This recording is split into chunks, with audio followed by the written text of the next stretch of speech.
Les éditions Glénat viennent de ressortir en édition collector le fascinant manga de Yukinobu Hoshino, 2001 Night Stories. Publiée originellement en 1984, cette BD de science-fiction prend comme point de départ le film 2001 Odyssée de l'espace de Kubrick. Il ne s'agit pourtant pas d'une suite, mais plutôt d'un subtil essaimage à partir des thèmes du film. À travers des courtes histoires appelées Nuit, qui mettent en jeu des technologies futuristes, Hoshino se révèle être un véritable visionnaire. Nous avons interrogé à son sujet un ingénieur du CNES, fan de bande dessinée. L'œuvre de Hoshino traite dans sa globalité de l'évolution de la conquête spatiale, des systèmes de transport les plus simples, des lanceurs tout à fait consommables, des fusées consommables, jusqu'aux véhicules à propulsion par trou noir, en passant par les véhicules à propulsion solaire, par les véhicules à propulsion nucléaire.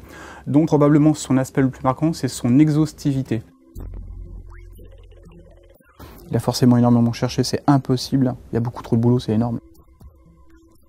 L'œuvre remonte au milieu des années 80, à une époque où on avait déjà des connaissances poussées en ingénierie, et on va dire que les progrès techniques des 30 dernières années ont complètement accompagné ce qui était annoncé dans la BD.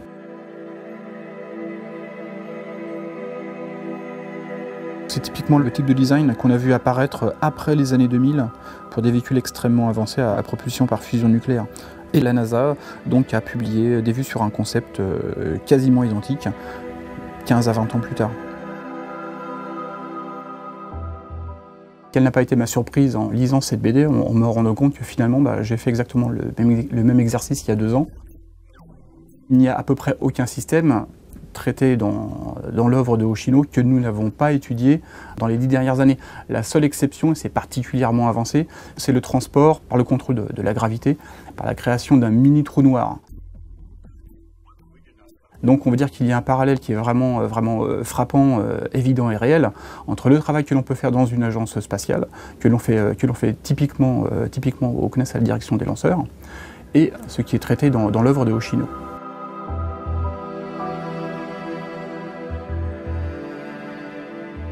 Il y a quand même un cas qui m'a particulièrement impressionné, c'est celui du véhicule de colonisation interstellaire, et pour un aspect tout à fait particulier. Les véhicules de colonisation à longue distance sont faits forcément pour atterrir. C'est bien une contrainte de rentrer dans un fluide. Donc on va retrouver une forme, en fin de compte, de goutte d'eau. Quand j'ai vu ça, je me suis dit, c'est pas possible. On avait dessiné ça. On a fait ça il y a 2 ans.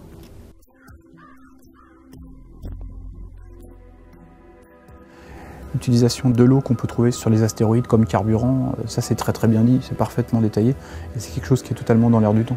On récupère l'oxygène et l'hydrogène de l'eau et ça fait du carburant comme pour Ariane 5. Donc c'est très clairement bien vu par l'auteur.